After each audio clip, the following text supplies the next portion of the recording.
आज आपण मानकु एकदम सहज आ सुआदिया पोड़ पिठा बनैकी देखैबी।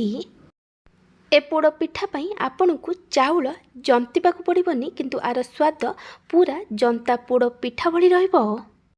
देखि पारथिबे ए पोड़ पिठा केते नरम बनिची। आपण आकु बहुत कम समय रे प्रस्तुत करि परिबे। नमस्कार, ट्विंकल किचन को आपण मानकु स्वागत। पोड़ पिठा पई मैं अरुआ चाउल को पानी रे 2 रु 3 थर धोइला परे पानी रे 4 रु 5 घंटा पई बतुरेकी रखिथिली। मैं पिठा चाउल नहीं आ जगार आपण नॉर्मल अरुआ चाउल नहीं पारिबे। चाउल एटी बढ़िया से बतुरी जाइछि। मैं अरुआ चाउल को ए गिन्ना रे मापिकी गोटे गिन्ना नहीं थिले। आपण चाउल को गिन्ना, ग्लास, कप कोउथरे भी मापिकी नेबे। एहा द्वारा पिठा परफेक्ट बनिबो। मु चाउल को आउ थरे भल से धोईकी चाउल को पानी रू छाणिकी गोटे बड़ बाउले नहीं जाइछि। मु जो गिन्ना रे चाउल मापिकी नहीं थिली सेम गिन्ना रे 1/4 कप चूड़ा को भल भावे धोईकी अल्प पानी दे 10 मिनिट पई बतुरेकी रखिथिली। चूड़ा एटी बढ़िया से नरम हो जाइछि। एबे आमे चूड़ा को चाउल रे दे दबा।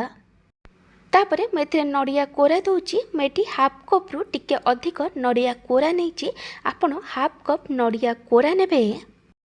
एबे हमें को बाटिबा। सेथिपई मैं गोटे ग्राइंडर जार रे चाउल, चूड़ा और नड़िया कोरा को दे देइछि। तापरे मैं गोटे छोट चामच पान मधुरी, 1 इंच अदा को छोट छोट करी काटिकी पकईछि और 2टा गुजराती देइछि। आपण चाहिले एठी 10 रु 12टा गोलमरीच पकई परिबे। तापरे मेथिरे अधा गिना पानी देइछि। एबे हमें को भल से चिकन करी बाटिकी नहीं जिबा। आपण एकाथरे पानी देबेनी, अल्प अल्प पानी देई आकु बाटिबे, नहले ए चिकन है बाटी हबनी। तापरे मेथिरे आउ अधा गिना पानी दे देइछि। एबे हमें आकु आउ थरे भल से बाटिकी नहीं जिबा। माको भल से बाटिकी नहीं जाइछि। एबे हमें गोटे बड़ बाउल नबा आउ एथिरे पिठौ को बाहर करि दबा। एबे हम सब को भल से मिक्स करि दबा। मैं गोटे बड़ बाउल ले गोटे गिना पानी देइछि। बाउल जगार आपण कड़ई नहीं पारिबे। तापरे मैं एथिरे गोटे गिना गुड़ देइछि। मैं गोटे गिना चाउल पई गोटे गिना गुड़ नहीं। आपण को जेतिकी मीठा दरकार से अनुसार गुड़ नेबे। गोटे गिना चाउल पई गोटे गिना गुड़ पूरा परफेक्ट रहिबो। एबे हमें सब को भल से मिक्स करी पानी को हाई फ्लेम रे 1 रु 2 मिनिट पर्यंत फुटबा पई छाड़ी दबा। जेमती गुड़ पानी रे भल से मेल्ट हो जिवो। गुड़ एठी पानी रे भल से मेल्ट हो जाइछि। एबे हमें गुड़ पानी को पिठौ रे दे दबा। मैं गरम गरम गुड़ पानी देइछि। आपण चाहिले गुड़ पानी को टिके ठंडा करी दे परिबे।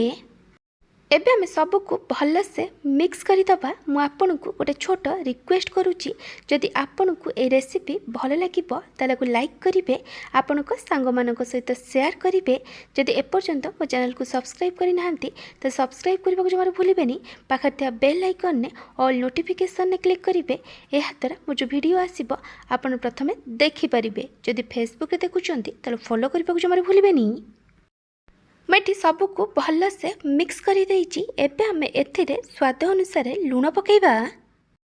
मैं 2टा तेज पत्र को छोट छोट खंड करके नहीं। किछि काजू को छोट छोट करी काटिकी नहीं आ किछि किसमिस नहीं। आपण चाहिले किछि नड़िया को छोट छोट खंड करी काटिकी पकई परिबे।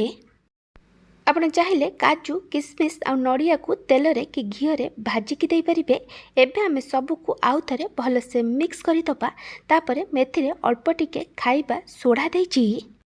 आपण एथिरे अधिक खाइबा सोडा देबेनी। एबे हमें सब को आउ थरे भल से मिक्स करि दबा। बैटर कंसिस्टेंसी एमती पतला रखिबे, आकु बेसी बहलिया बनेबेनी।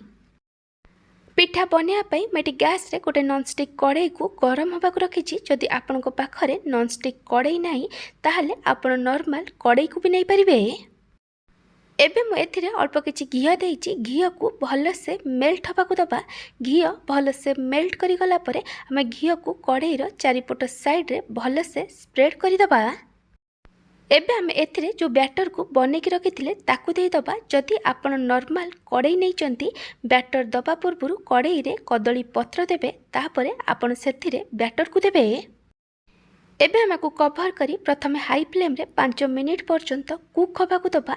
तापरे लो फ्लेम रे 20 रु 25 मिनिट पर्यंत कुक करवा। अध घंटा पर मुझे घोड़णी काढ़ी देती। ए पिठा ये बढ़िया से फुली आ कुक हो जाइए। एबे आम गैस बंद करदे आ पिठा को टिके ठंडा हवा को दबा। ए पिठा ये ठंडा हो गलानी। एबे आम पिठा को कड़ई रु काढ़ा। कड़ई उपरे गोटे प्लेट रखिदेवे आ धीरे कि लेउटे देवे। पिठा बहुत इजिली कड़ई रु बाहरी जीव। देखिपे ए पिठा बढ़िया से पोड़ी। मुझे पिठा को काटिकी देखई दूची। आपण ए रेसिपी को कौ जगार देखुंत कमेंट सेक्शन में जनइबे।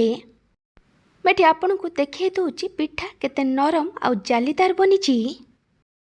जदि आपन को यही पोड़ पिठार रेसिपी भल लगी ताको लाइक करेंगे। जदि एपर्यंत मो चैनल को सब्सक्राइब करना तो सब्सक्राइब करने को जमार भूलें। फेसबुक रे देखुले फॉलो करने को जमार भूलें। Thank you for watching.